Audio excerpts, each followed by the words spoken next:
کچھ کرو نہ کرو تمہیں جنتی کیونکہ سنی ہو. تو بتائیے وہ عمل کے راستے پر چلے گا؟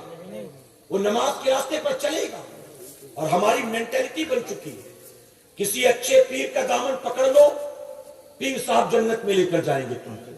پیر صاحب میں تم سے پوچھتا ہوں اس کائنات میں کیا میرے نبی سے بڑا کوئی پیر ہو سکتا ہے؟ اور اس کائنات میں پوری انسانیت میں صدیق اکبر سے بڑا کوئی مرید ہو سکتا ہے؟ پیر کی راتیں اٹھا کر دیکھو مرید کی راتیں اٹھا کر دیکھو. میرے آقا نماز پڑھتے آپ کے پائے ناز میں ورم پڑ جاتے تھے. اللہ خود فرماتا محبوب کچھ دیر آرام کر لو محبوب کچھ دیر آرام کر لو. جس رب کے سجدے کر رہے ہیں وہ رب خود فرماتا محبوب آرام کر لو. لیکن آقا پوری رات عبادت کرتے تھے. اور جب پیر ایسا ہوتا ہے تو مرید کی راتوں کا عالم دیکھ لو. فرمایا کہ صدیق اکبر روزانہ رات کو نماز نفل کے لیے کھڑے ہوتے تھے. کبھی پوری رات قیام میں گزر جاتی تھی کبھی پوری رات رکوع میں گزر جاتی تھی کبھی پوری رات سجدے میں گزر جاتی تھی. اے مسلمانوں پتہ چلا اگر پیر با عمل ہوتا ہے تو مرید بے عمل نہیں ہوتا بلکہ با عمل پیر اپنے مرید کو بھی با عمل بنا دیتا. سبحان اللہ سبحان اللہ. اب یہاں میں آپ کو ایک روایت بتاؤں. اب میں اپنی گفتگو سمیٹنے کی کوشش کرتا ہوں. اجازت ہے آپ کی؟ کیونکہ میں دیکھ رہا ہوں دھیرے دھیرے آپ تھک رہے ہیں. اب میں 10-12 منٹ کے اندر سمیٹ دوں گا. اجازت ہے آپ کی؟ سنیں گے؟ ایک صحابی رسول جن کا نام ہے حضرت ربیعہ. حضرت ربیعہ روزانہ رات میرے آقا کی خدمت میں رہتے تھے. تہجد کے لیے پانی پیش کرتے وضو کا. ایک رات دریائے رحمت جوش میں حضرت ربیعہ نے پانی پیش کیا. میرے نبی نے فرمایا ربیعہ مانگو کیا مانگتے ہو؟ دریائے رحمت جوش میں آقا فرماتے ربیعہ مانگو کیا مانگتے ہو؟ نبی کے یہ جملے یہ بتا رہے ہیں کہ اللہ نے مجھے محتاج بنا کر نہیں بھیجا مجھے مجبور بنا کر نہیں بھیجا اللہ نے مجھے مالک و مختار بنا کر بھیجا. یہ نہیں کہا ربیعہ لو چلو چادر میری رکھ لو خوش ہوں میں تم سے. لو یہ امامہ تم لے لو. لو یہ پیرہن تم لے لو. لو یہ نالین تم لے لو. لو یہ تھوڑے سے دینار لے لو. لو یہ سونے کی اشرفیاں لے لو. نبی نے یہ نہیں کہا ربیعہ یہ لے لو بلکہ ربیعہ کو پاور دے دیا. ربیعہ جو مانگتے ہو مانگ لو. گویا نبی کے یہ جملے بتاتے ہیں اللہ نے مجھے مالک و مختار بنا کر بھیجا ہے. اور اسی لیے تو میرے امام نے کہا میں تو مالک ہی کہوں گا. تمہیں بڑا بھائی کہنا ہے تو کہو تمہیں ڈاکیا کہنا ہے تو کہو تمہیں گاؤں کا مکھیا کہنا ہے تو کہو تمہیں اپنے جیسا معمولی بشر کہنا ہے تو کہو تم اپنی عقلوں کے مطابق جو کہنا ہے کہو. اعلیٰ حضرت فرماتے میں تو مالک ہی کہوں گا کیونکہ وہ مالک کے حبیب. میں تو مالک ہی کہوں گا کیونکہ وہ مالک کے حبیب یعنی محبوب و محب میں نہیں میرا تیرا. سبحان اللہ سبحان نعرہ تکبیر نعرہ تکبیر نعرہ رسالت نعرہ رسالت نعرہ حیدری. صحابی کا عقیدہ دیکھیں. حضرت ربیعہ نے یہ نہیں کہا کہ حضور میں آپ سے کیوں مانگوں میں ڈائریکٹ اللہ سے مانگوں گا. آپ سے مانگوں گا تو شرک ہو جائے گا. کیا بتائیے آج کا مولوی زیادہ دین جانتا ہے کہ صحابہ زیادہ دین جانتے تھے؟ آج کے مولوی نے تو اپنی طرح کسی مولوی سے پڑھا ہوگا دین کو. صحابہ اکرام نے تو دین لانے والے آقا سے دین کو سیکھا تھا. ایک ڈاکٹر پگلا ڈاکٹر ہمارے ملک میں رہتا تھا. آج کل وہ باہر ہے جانتے ہیں نا. اس نے کچھ دن پہلے یہ کہا تھا کہ اللہ کے سوا کسی سے نہیں مانگنا چاہیے. چاہے بڑا سے بڑا ولی ہو چاہے بڑا سے بڑا نبی ہو چاہے خود محمد صلی اللہ علیہ وسلم نے ان سے بھی نہیں مانگنا چاہیے. آپ جانتے ہیں میں کس کی بات کر رہا ہوں؟ میرے پیارے آقا کے پیروانوں جو یہاں سے گیا تھا عمرہ کرنے اور آج تک واپس نہیں آ پایا. بھٹک رہا ہے. کبھی سعودی جاتا ہے کبھی انڈونیشیا جاتا ہے کبھی ملیشیا جاتا ہے کبھی کانگریس سے بات کرتا ہے کبھی پی ایم صاحب سے بات کرتا ہے کیونکہ اس کو یہ ڈر ہے کہ جیسے انڈیا میں لینڈنگ ہوگی ایئرپورٹ پر اس کو اریسٹ کر دیا جائے گا. اس نے بھاگا بھاگا پھر رہا ہے. اور جانتے ہو بھاگا بھاگا پھرتا کیوں ہے؟ میرے امام نے پہلے ہی کہہ دیا تھا جو تیرے در سے یار پھرتے